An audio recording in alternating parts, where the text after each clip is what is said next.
Hey guys, Coingus here. In this video, I'm going to show you how to create custom mob lightning strike effects. As you see here, this is an evoker. When I get some lightning and I summon it around here, it turns into an illusioner. Same thing with this horse. If I summon lightning right here, it turns into a zombie horse. Now with this rabbit, something different happens.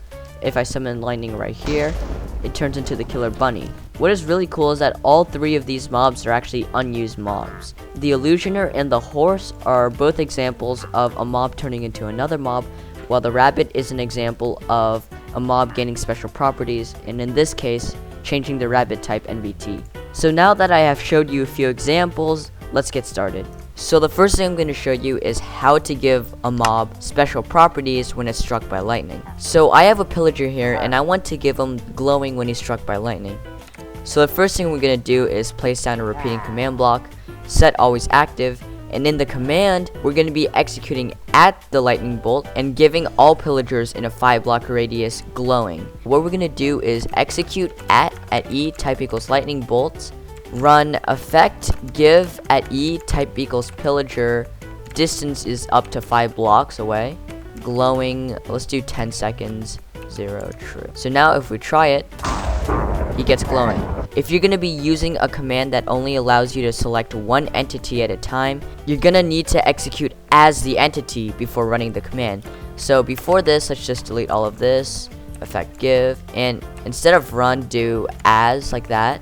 And now it executes as the pillager, and let's just give it a data merge with glowing 1. And now if we summon lightning, he should get glowing, but this time it's just infinitely because there's no timer. So the next thing I'm going to show you is turning one mob into another mob when it's struck by lightning. But you see the skeleton right here? I want to change that into a wither skeleton. So the first thing we're going to do is place down a repeating command block, facing up, do always active again, and do execute at E type equals lightning bolt, run tag at E type equals skeleton, distance is up to 5 blocks, add change. Basically what this does is it executes at the lightning bolt, detects if there's a skeleton nearby, and then gives that skeleton a tag of change. So the next thing we're going to do is put a chain command block up here, make sure it's always active, and do execute at E type equals skeleton, tag equals change, run summon Minecraft wither skeleton, and then at those coordinates, tags new. So what this does is that it executes at the skeleton with the tag change and summons a wither skeleton with a tag of new. So now that the mob is summoned, we need to kill the original mob. Now before we do that, there are a few things that actually happen between both mobs. There's a pig here, and if we give it a name and summon lightning right here, its new mob has the same name. So what we need to do is do the same thing by carrying the original mob's name into the new mob's name. First thing we're going to do is put a repeating command block out here, out of the chain, and doing always active, and do execute as at E tag equals new, run data modify entity at S, custom name set from entity at E tag equals change limit 1 custom name. So what this does is it executes as the new mob and gets the name from the old mob and transfers it into the new mob. So what we want to do now is actually copy the command block again and just put it over.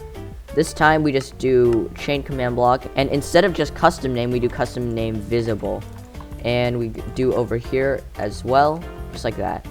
And so what this does is it transfers the custom name visibility. So if your cursor is hovered over the mob, then the name will show, or if it's custom name visible 1, the name will always show. Now there is actually one more NBT that we have to copy over, and that is NoAI. Now if we summon a NoAI pig and then summon lightning right next to it, it turns into a zombie piglin, and it also has NoAI. As you see right there, it didn't move and it just stood still. So what we're going to do is just copy this command block again and do this, and instead of custom name visible, just do NoAI. And you can also do it over here just like that. So after all the NBT transferring is done, we need to remove the new tag from the wither skeleton, because if another skeleton gets struck by lightning, their properties will be transferred to this wither skeleton. So up here, we're just going to put tag at E tag new, remove new. And just like that, the wither skeleton will just become a normal mob. And now we just need to kill the original mob. So what we're gonna do is go up here and do execute as at E, tag equals change, at is, run tp at s, tilde, negative 256 and tilde. And now we're gonna also do another command block and do kill at E tag equals change.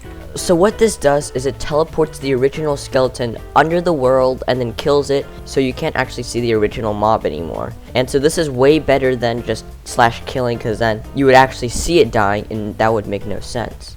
So let's test this out. Let's summon a skeleton in a lightning bolt, and there we go, he turns into a wither skeleton. Unfortunately, he's not holding anything. If you want to modify the wither skeleton's NBT to like add new effects or items, it's up to you. Just remember to have the tags new anywhere in the NBT so he can be identified as new, and then the NBT will be transferred to him. But that's basically it. I hope you guys found this video useful. If you did, please like and subscribe. It'll help the channel a lot. I'll see you guys later.